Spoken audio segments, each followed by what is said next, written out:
Stock మార్కెట్ల bulls జోరు కొనసాగుతోంది. కొన్ని సెషన్లుగా స్టాక్ మార్కెట్లు లాభపడుతున్నాయి. నిన్న విడుదల చేసిన గణాంకాల ప్రకారం రిటైల్ ఇన్ఫ్లేషన్ 18 నెలల కనిష్ట స్థాయిని నమోదు చేసింది. దీంతో వడ్డీ రేట్ల తగ్గిస్తారన్న అంచనాలు పెరిగినాయి. ఇవాళ ఓపెనింగ్ లోనే మార్కెట్లు భారీ లాభాలతో మొదలైనాయి. సెన్సెక్స్ మొదటిసారిగా 32,000 పాయింట్ల మార్క్ ను క్రాస్ చేసింది. అటు నేషనల్ స్టాక్ ఎక్స్చేంజ్ నిఫ్టీ 9,900 పాయింట్లకు దగ్గరగా వచ్చింది.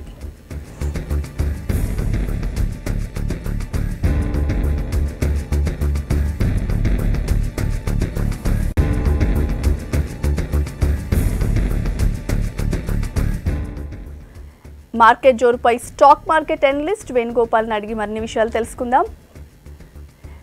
గుడ్ మార్నింగ్ వేణుగోపాల్ గారు. మార్కెట్లో బుల్స్ జోరు కొనసాగడం వెనుక కారణాలు ఏంటి?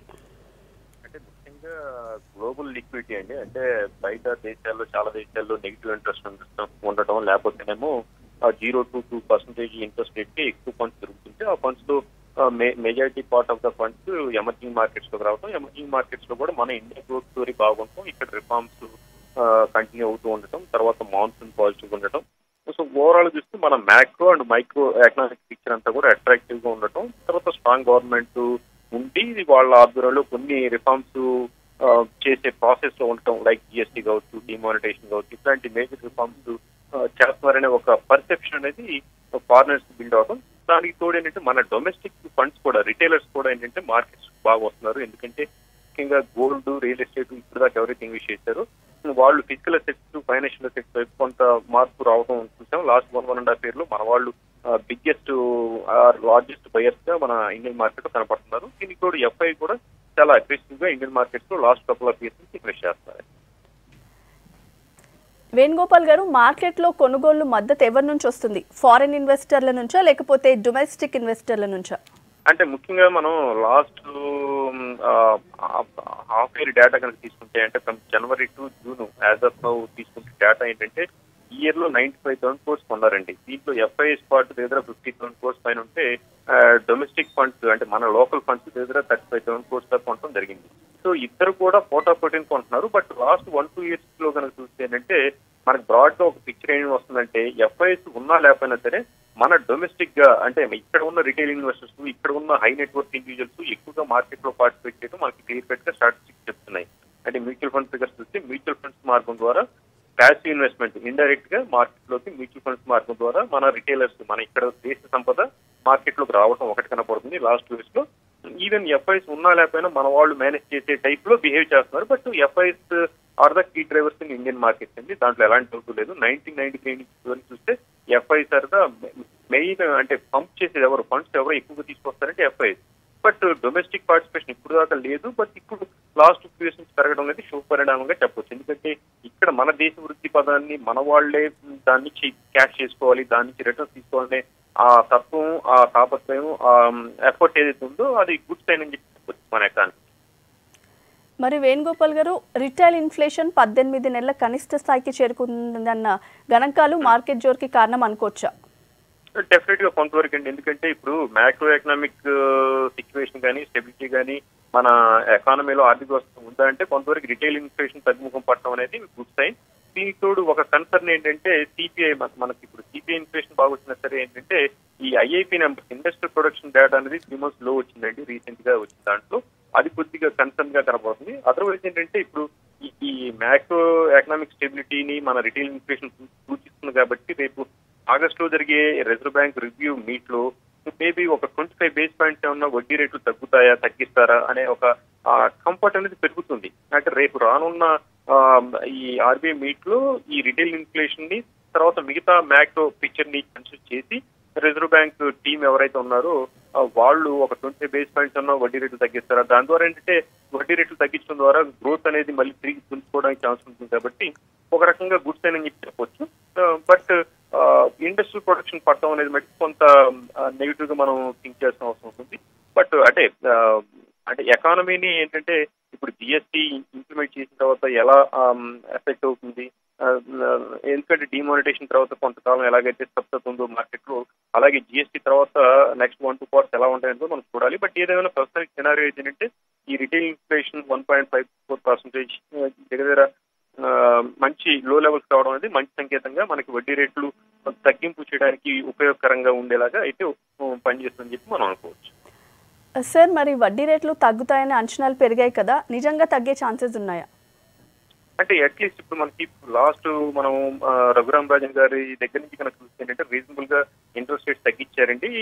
బట్ ఇన్ఫ్లేషన్ ఎప్పుడైతే కట్టడి అంటే కంట్రోల్లో ఆర్బీఐ ఒక ఆధీనంలో కనుక ఇన్ఫ్లేషన్ ఎప్పుడైతే ఉంటుందో దానికి తోడు మిగతా గ్రోత్ అంటే ఒక పక్క ఇన్ఫ్లేషన్ ని కంట్రోల్ చేస్తూ ఒక పక్క గ్రోత్ ని మెయింటైన్ చేయడం అనేది ఆర్బీఐ ముందున్న టాస్క్ అండి. ఆ టాస్క్ ని ఫుల్ఫిల్ చేయడంలో ఇన్ఫ్లేషన్ కట్టడి చేయడంలో కొంతవరకు వాళ్ళు కట్టారని చెప్పి చెప్పొచ్చు. లాస్ట్ 3 years లో మేబీ రెగ్యులర్ ఇంటర్వెల్స్ లో ఒక 250-300 బేస్ పాయింట్స్ దాకా కట్ చేయడం అనేది మంచి పరిణామం. బట్ గ్రోత్ కూడా పాసిబిలిటీ ఉందంటే గ్రోత్ ఇంకా మనం అనుకున్నంతగా గ్రోత్ అయితే మనకి మార్కెట్ లో లాస్ట్ 1.5 years కనపడలేదు. రిఫార్మ్స్ తీసుకున్నప్పటికీ ఈవెన్ ఇంట్రెస్ట్ రేట్స్ ఎక్కువ ఉండటం వల్ల మనం అనుకున్న ఆశించినంత గ్రోత్ రాలేదు. బట్ అది రావాలంటే డెఫినెట్ గా ఇంట్రెస్ట్ రేట్స్ కొంచెం తగ్గుముఖం పట్టాల్సిన పరిస్థితి ఉంటుంది. దీనికి కూడా ఏంటంటే ఇప్పుడు మెయిన్ గా ఏంటంటే అర్బన్ కన్జంప్షన్ అర్బన్ థీమ్ అంతా బాగుందండి. జీడిపిలో 70% పార్టిసిపేషన్ అనేది అర్బన్ నుంచి వస్తుంది. బట్ రూరల్ అనేది మన ఇండియాకి బ్యాక్ బోన్. ఆ రూరల్ లో ఏంటంటే అగ్రి అండ్ రూరల్ ఇన్కమ్స్ ఎప్పుడైతే పెరుగుతాయో అక్కడ గ్రోత్ ఎప్పుడైతే వస్తుందో అప్పుడు నిజమైన ఎకానమిక్ గ్రోత్ తో మనం దాన్ని పరిగణించాలి. అలాంటి పరిస్థితి రావాలంటే ముఖ్యంగా రూరల్ లో ఎంప్లాయ్మెంట్ క్రియేషన్, తర్వాత రూరల్ లో ఇన్ఫ్రాస్ట్రక్చర్, రూరల్ లో ఫెసిలిటీస్ క్రియేట్ చేయడం, అట్లా ఏంటంటే ఇప్పుడు 30% జీడిపి కంట్రిబ్యూట్ చేసిన రూరల్ ఇండియాని 70% పాపులేషన్ అక్కడ ఉంటారు కాబట్టి అట్లాంటి రూరల్ ఇండియాని కనుక బిల్డ్ చేయడానికి బాగు చేయడానికి కనుక ప్రయత్నాలు ఎక్కువగా జరిగితే డెఫినెట్ గా గ్రోత్ చాలా బాగుంటుంది. నెక్స్ట్ 2 years అండ్ డికేట్స్ కూడా మన ఇండియన్ గ్రోత్ స్టోరీ బాగుంటుంది. ఎందుకంటే మన మీన్ ఏజ్ వచ్చేసి 28 to 30 years అనుకున్నప్పుడు నెక్స్ట్ 30 years పాటు మన ఇండియన్ యంగ్స్టర్స్ పనిచేస్తున్నప్పుడు గ్రోత్ స్టోరీ డెఫినెట్ గా బాగుంటుంది. ఎకానమీ బాగుంటుంది, స్టాక్ మార్కెట్స్ బాగుంటాయి, ఇన్వెస్ట్మెంట్ క్లైమేట్ బాగుంటుంది. సో దానికోసం ఏంటంటే రూరల్ ఇండియాని ఓటం ఇచ్చేలాగా అక్కడ స్టెప్స్ తీసుకోవాలి. వేణుగోపాల్ గారు, మరి ఇండెక్స్లను చూస్తే మార్కెట్లో స్పెసిఫిక్ స్టాక్స్లో బయింగ్ కనపడుతుంది. మరి స్మాల్ అండ్ మిడ్ క్యాప్ షేర్లలో కూడా ర్యాలీ వచ్చే అవకాశం ఏమైనా ఉందా? అంటే కొంతవరకు ఇప్పుడు మీరు చూస్తే మిడ్ అండ్ స్మాల్ క్యాప్స్ లో మీరు లాస్ట్ 5 days లో క్లియర్ కట్ గా కొంత బయింగ్ కనపడుతుందండి. బట్ ఏంటంటే ఇప్పటికే వాల్యుయేషన్స్ చాలా స్టాక్స్ లో కొంత ఎక్స్పెన్సివ్ గా ఉన్నాయి. మార్కెట్ లో కూడా ఏంటంటే పాలకు పాలు నీళ్ళకి నీళ్ళు లాగా సెగ్రిగేట్ చేస్తున్నారు, డివైడ్ చేస్తున్నారు. ముఖ్యంగా ఇన్వెస్ట్ ఈ తరుణంలో ఇప్పుడు ఎంకరేజ్ చేసే పని ఏంటంటే వాల్యుయేషన్స్ ఎక్స్పెన్సివ్ గా ఉన్న స్టాక్స్ నుంచి, తర్వాత హై డెట్ ఉన్న స్టాక్స్ నుంచి, తర్వాత మేనేజ్మెంట్ క్వాలిటీ లేని స్టాక్స్ నుంచి కొంతవరకు బయట రావడం. అలాగే ఇప్పుడు ఎగ్జిస్టింగ్ పోర్ట్ఫోలియోలో కూడా ఏంటంటే బాగా రన్అప్ వచ్చి వాల్యుయేషన్స్ ఎక్స్పెన్సివ్ అనుకున్న స్టాక్స్ లో పార్షియల్ గా ప్రాఫిట్ బుక్ చేసుకుని చేయాలి. బట్ ఇన్వెస్ట్ చేయాలి, కొత్తగా ఇన్వెస్ట్ చేయాలనుకుంటున్నారు వాళ్ళు. ఇప్పుడు మరి ఈ 9,800 ఆర్డ్ లెవెల్స్ దగ్గర నిఫ్టీ ఉంది. మేబీ వెళ్తే 10,000, 10,200 దాకా టెక్నికల్ గా వెళ్ళడానికి ఛాన్స్ ఉంది. అలాగే 32,000 సెన్సెక్స్ దాకా 33,000 దాకా టెక్నికల్ గా ఛాన్స్ ఉందండి. బట్ కొద్దిగా హై లెవెల్స్ వచ్చిందంటే వచ్చినట్టుగా కనపడుతుంది కానీ బట్ ఫండ్ ఫ్లో అనేది ఒకటి, తర్వాత గ్లోబల్ మార్కెట్ సపోర్ట్ అనేది ఒకటి బాగుంది కాబట్టి మార్కెట్ ఇంకా కూడా వెళ్ళొచ్చు. బట్ కన్సర్న్స్ ఏంటి, రిస్క్ ఏంటంటే జియో పొలిటికల్ రిస్క్ ఏమన్నా ఎక్కడన్నా అన్రెస్ట్ కానీ ఏదన్నా వార్ కైండ్ ఆఫ్ సినారియో కానీ వస్తే అలాంటిది ఏదన్నా ఇబ్బంది పెట్టవచ్చు ఒకటి. రెండోది ఎన్పిఏలు, నాన్ పెర్ఫార్మింగ్ అసెట్స్. మన బ్యాంకులో స్ట్రెస్డ్ అసెట్స్ ఏవైతే ఉన్నాయో వాటిని అడ్రస్ చేయకుండా మన గ్రోత్ అనేది పాసిబిలిటీ ఉంటుంది.